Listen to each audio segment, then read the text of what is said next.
एक वर्ष बाद भगवान मथुरा के राजा बनते हैं, मथुरा को संभाल रहे हैं। और उन्हें वृंदावन की जब भी याद आती, वो उनके कमरे में एक बड़ी सी खिड़की थी जहां से यमुना नदी दिखती थी, वो वहां खड़े हो जाते। एक दिन उन्हें वृंदावन की बहुत याद आती है और वो कार्य जल्दी से कार्य निपटाकर वो खिड़की के पास खड़े हो जाते हैं। अब उन्हें ऐसा लग रहा है कोई दिख जाए, कोई नंद बाबा, यशोदा मैया, ग्वाल बाल, गोपियां, राधा दिख जाए, कोई तो दिख जाए। यमुना नदी के उस पार वृंदावन था, वो कह रहे कोई तो दिख जाए। तो यहाँ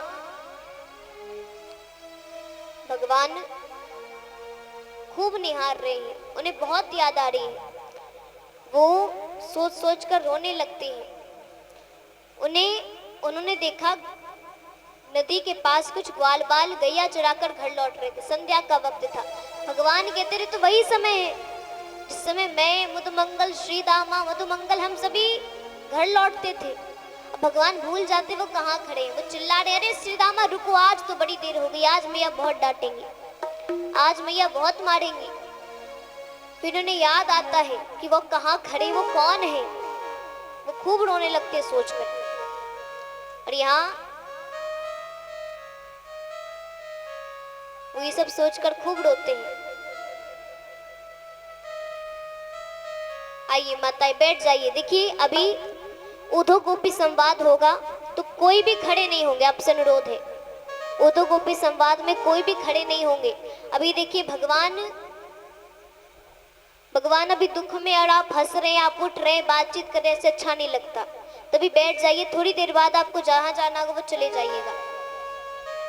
अभी उधो गोपी संवाद होगा, उसके बाद आप घर चले जाइएगा। अभी बैठ जाइए, प्रेम से बोलिए भक्तवत्सल भगवान के। अभी बैठ जाइए। उधो गोपी संवाद में कोई खड़े नहीं होंगे। उधो गोपी संवाद चल रहा है, अभी बैठ जाइए। भगवान के दुख में उनका साथी बनिए, भाग कर मत जाइए मत। प्रेम से बोलिए राधा रानी सरकार की जय। अब भगवान खूब रो रहे हैं। वो हिचकियां लेने लगते, हिचकियां ले लेकर रो रहे, खूब रो रहे। उनके बगल वाले कमरे में उनके एक बहुत ही प्रिय सखा रहते थे। कौन कौन प्रिय सखा? कौन? सुदामा गुरुकुल के थे। मथुरा के कौन है प्रिय सखा? मथुरा के उद्धव जी महाराज। उद्धव जी महाराज बहुत बड़े ज्ञानी, वो ज्ञान को सबसे ऊपर रखते हैं। ज्ञान से बड़ा कोई महत्व नहीं रखते, वो ज्ञान से बड़ा कोई तत्व नहीं है उनके हिसाब से। भगवान को इतना समय नहीं मिलता कि वो उन्हें समझा पाए कि ज्ञान से ऊपर कुछ है, प्रेम है वो, लेकिन उन्हें समय नहीं मिलता। उन्हें समय नहीं मिलता कि उन्हें समझा सके। तो भगवान को रोता देख उद्धव जी आते हैं, उन्हें गले से लगा लेते। वो कहते प्रभु आप रो रहे। अरे जो पूरे संसार को सुख देता है, पूरे संसार का पालन पोषण करता है, वो रो रहा है। जो भगवान है, आप भगवान हैं, प्रभु आप रो रहे हैं। भगवान कहते हैं उद्धव आज मुझे वृंदावन की बहुत याद आ रही है। अरे ऐसा लग रहा है कोई दिख जाए, मुझे नंद बाबा की, यशोदा मैया की बहुत याद आ रही है। तुम्हें पता है जब मैं छोटा था ना, तो नंद बाबा जानबूझकर अपनी जूतियां घर पर भूल जाते, क्योंकि उन्हें पता था कि अभी कन्हैया अपने सिर पर मेरी जूतियां रख कर आएगा और मुझे अपने हाथों से पहनाएगा। तो मुझे सभी की बहुत याद आ रही है। उद्धव जी कहते अरे इतना भगवान आप दूसरों की जूतियां उठाते थे और वृंदावन वाले कुछ कहते नहीं थे। वो गोपियां आपको डांटती थी, अरे आप बताते हो आप भगवान हैं। आप उन गवार गोकुल वासियों को, वृंदावन वासियों को बताते। भगवान कहते तुम्हें कैसे पता वो गवार है? बोले अब वो गैया चराते हैं, दूध बेचते हैं, तो गुरुकुल तो जाते नहीं होंगे, तो एक प्रकार से वो गवारी है। भगवान कहते चलो मैं नहीं समझा पाया, तुम समझा कर आओ। भगवान को समय मिलता है, भगवान कहते हैं अब तुम्हें गोपियां ही प्रेम का महत्व समझाएंगी। उद्धव जी महाराज वस्त्र पहनते हैं, तैयार होते हैं और वृंदावन पहुंचते हैं। वृंदावन, अच्छा देखिए उद्धव जी का चाल ढाल हूबहू भगवान जैसा था, हल्का फुल्का मिलता था। अब यहाँ उद्धव जी महाराज वृंदावन पहुंचते हैं। एक गोपी से नंद बाबा के घर का रास्ता पूछा, गोपी ने बता दिया। वो घर के बाहर आके चिल्ला रहे, अरे नंदराय जी, नंद बाबा, ओ नंदराय जी, कोई है क्या घर में? अंदर से एक दुबला पतला सा व्यक्ति, जैसे मानो कितने दिन से उसने भोजन नहीं किया है, दुबला पतला सा व्यक्ति बाहर आता है। और वो व्यक्ति बाहर आता है। उद्धव जी कहते हैं आप कौन? बोले मैं ही नंदराय हूं, कहिए क्या बात है? उद्धव जी कहते हैं भगवान ने जैसा बताया उससे बिल्कुल नहीं मिल रहा। भगवान नंद बाबा के बारे में जैसा बताए थे, उनकी शक्ल जैसी बताए थे, उनसे बिल्कुल नहीं मिल रहा। तो यहाँ उद्धव जी घर आते हैं, बातचीत करते हैं, समझाते हैं कि आप प्रेम को त्यागिए, ज्ञान के मार्ग पर चलिए, ज्ञान से भगवान को प्राप्त कीजिए, वो भगवान है। नंद बाबा कहते अरे भगवान ने मुझे छोड़ दिया, मैंने तो सोचा था कि बहुतों के बेटे छोड़कर चले जाते, पुत्र छोड़कर चले जाते, भगवान ने मुझे छोड़ दिया। तुम्हारे कहने का तो यही मतलब है। अब उद्धव जी को कोई उत्तर नहीं मिलता, वो क्या कहे, वो चुपचाप चले आते हैं। और घूमते हैं तो देखते हैं कुछ एक जगह पर गोपियां बात कर रही हैं। गोपियों के पास जाते हैं, गोपियों से कहा देखो कन्हैया ने संदेश भेजा है कि तुम ज्ञान के मार्ग पर चलकर भगवान को प्राप्त करो। तो यहाँ पर गोपियां कहती है आइए थोड़ी देर बाद हम सभी विशेष कथा की ओर चलेंगे, तो बैठ जाइए। प्रेम से बोलिए भक्तवत्सल भगवान की। गोपियां कहती है कि उद्धव, अरे अगर वो भगवान है तो हमारी डांट क्यों सुनते थे? वो भगवान है तो हमारी डांट क्यों सुनते थे? उन्हें बताना चाहिए वो भगवान है, हम उन्हें डांटते नहीं। वो चोरियां क्यों करते थे? वो भगवान है, उन्हें सब, उनके पास सब कुछ है, वो दूसरों को देते, वो चोरी क्यों करते? उद्धव जी को कोई जवाब नहीं पता। उद्धव जी कहते हैं तुम उन्हें ज्ञान के मार्ग से प्राप्त करो। बोले कैसे प्राप्त करें? ज्ञान के लिए हृदय भी होना चाहिए जिसमें ज्ञान बैठेगा। आइए माता उठ बैठ नहीं कीजिए, बिल्कुल गलत बात है। अभी उद्धव गोपी संवाद चल रहा है, मैंने अभी बताया, अभी उद्धव गोपी संवाद चल रहा है। अभी सब बैठ जाइए, जहां खड़ी वही बैठ जाइए, बिल्कुल भी उठ बैठ नहीं। थोड़ी देर बाद आप चले जाइएगा। प्रेम से बोलिए भक्तवत्सल भगवान की जय। तो यहाँ गोपियां समझाती हैं कि उद्धव ये तुम्हें समझ नहीं आएगा। अरे हृदय भी होना चाहिए जिसमें हम ज्ञान बैठाएं, भगवान को बिठाएं, लेकिन हमारे पास मन ही नहीं है। जो मन था, मन तो एक ही होता है, जो मन हम लोगों ने कृष्ण को दे दिया,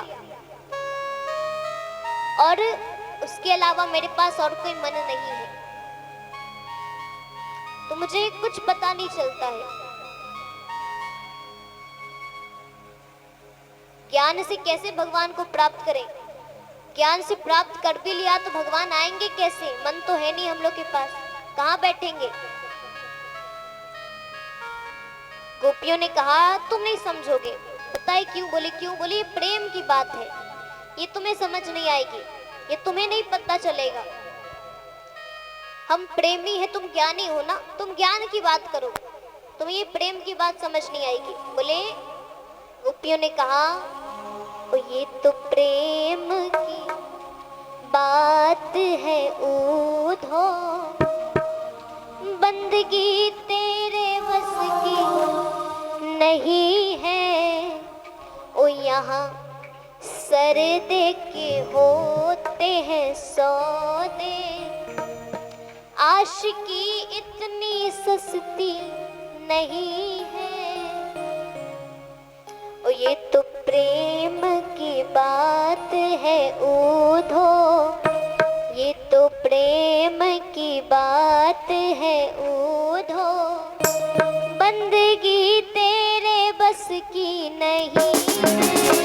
बड़े प्रातः प्रेम की बात है ऊधो, बंदगी तेरे बस की नहीं है, तो यहाँ सरदे के होते हैं सौदे, आशिकी इतनी सस्ती नहीं है, ये तो प्रेम की बात है ऊधो, ओ बंदगी तेरे बस की नहीं है, ये तो प्रेम की बात है ऊधो।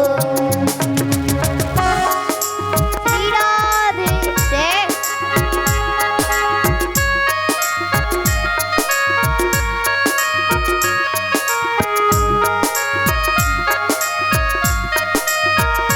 जय।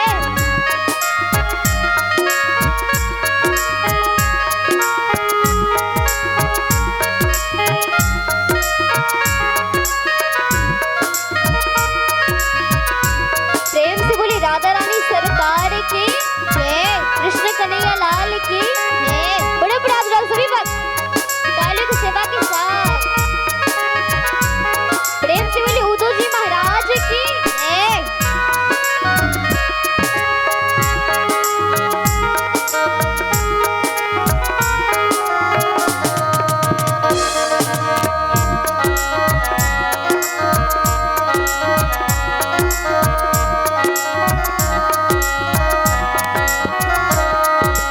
हरि बोल जय।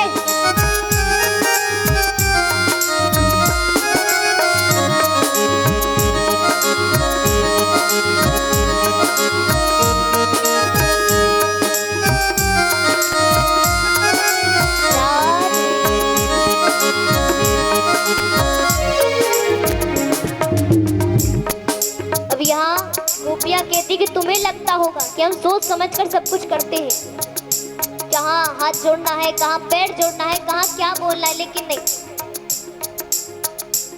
प्रेम वालों ने कब वक्त पूछा, उनकी पूजा को सुन ले ऊधो, प्रेम वालों ने कब वक्त पूछा, उनकी पूजा को सुन ले ऊधो, प्रेम वालों ने कब वक्त पूछा, उनकी पूजा को सुन ले ऊधो, प्रेम वालों ने कब वक्त पूछा,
गोपियां कहती हैं कि मैंने पहले भी बताया ना कि ये जो संसार की मस्ती होती है, घूम लिया तो खूब मस्ती कर लिए, पार्क घूम आए, क्या कहते लोग, खूब मस्ती किया, लेकिन ये सब थोड़ी देर की मस्ती है, फिर भूल जाते लोग असल मस्ती क्या है। जो असल में मस्ती में डूबते हैं ना, अच्छा कोई व्यक्ति पार्क घूम कर आएगा तो 4 लोग को बताएगा, ताकि अच्छा कोई बहुत बड़े रेस्टोरेंट में गया तो बहुत से लोगों को बताएगा भाई इतने बड़े रेस्टोरेंट में गया हूँ। लेकिन जो असल में मस्ती होती है, जो भगवान के साथ मस्ती होती है, वो लोगों को बताने में कोई फर्क नहीं रखता, पता हो ना पता हो कोई फर्क नहीं, भक्त केवल भगवान से मिलते हैं। तो गोपियां कहती है क्या, जो असल में है मस्ती में डूबे, उन्हें क्या परवाह जिंदगी की। जो असल में है मस्ती में डूबे, उन्हें क्या परवाह जिंदगी की। जो असल में है मस्ती में डूबे, उन्हें क्या परवाह जिंदगी की। जो असल में है मस्ती में डूबे, क्योंकि उन्हें क्या परवाह जिंदगी की। असली मस्ती क्या है,